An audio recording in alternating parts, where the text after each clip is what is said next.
Hi అండి. Welcome to Giri Telangana academy. Nizam రెండవ నిజాం అయినటువంటి ఆలీ ఖాను అప్పుడున్నటువంటి రాజ్యం యొక్క ఆర్థిక పరిస్థితుల దృష్ట్యా తన రాజ్య భూభాగమైనటువంటి ఉత్తర సర్కార్లని ఆంగ్లేయులకు అప్పజెప్పడం అనేది జరిగింది. ఈ విషయంలో అంటే ఆంగ్లేయులు ఉత్తర సర్కార్లని స్వాధీనం చేసుకునే విషయంలో మధ్యవర్తిత్వం వహించినటువంటి వ్యక్తి ఎవరంటే మచిలీపట్నం ప్రాంతానికి చెందిన కాన్రేగుల జోగి పంతులు. ఆనాటి కాలంలో ఉత్తర సర్కార్లను వేటిననేవారు అన్నప్పుడు శ్రీకాకుళం, ఏలూరు, ముస్తఫానగర్, ముర్తుజానగర్, రాజమండ్రి ఈ ప్రాంతాలని ఉత్తర సర్కార్లు అనేవాళ్ళు. శ్రీకాకుళం, ఏలూరు, ముస్తఫానగర్, ముర్తుజానగర్, రాజమండ్రి.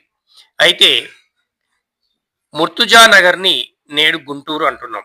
ముర్తుజానగర్ మినహా మిగిలిన ప్రాంతాలని ఈ కాండ్రేగుల జోగిపంతులు మధ్యవర్తిత్వంలో ఆంగ్లేయులకు ఒప్పచెప్పడం జరిగింది నిజాం ఆలీ ఖాన్. మరి అప్పుడు నిజాం ఆలీ ఖాన్ యొక్క ప్రధాని ఎవరన్నప్పుడు రుక్నుద్దీన్. ఇది క్వశ్చన్ ఏరియా. ఉత్తర సర్కార్లని ఆంగ్లేయులకు అప్పచెప్పినప్పుడు నిజాం రాజ్యం యొక్క ప్రధాని ఎవరు? రుక్నుద్దీన్. ఆంగ్లేయుల తరపున మధ్యవర్తిత్వం వహించిన వ్యక్తి ఎవరు?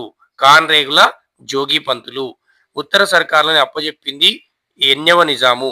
రెండవ నిజాము నిజాం ఆలీ ఖాన్. ఈ రకంగా క్లియర్గా నేర్చుకున్నప్పుడే ఈజీగా మనం ఆన్సర్ చేయగలుగుతాం. మరిన్ని వీడియోల కోసం మా ఛానల్ని లైక్ చేయండి, సబ్స్క్రైబ్ చేయండి, మీ దగ్గర వారికి షేర్ చేయండి.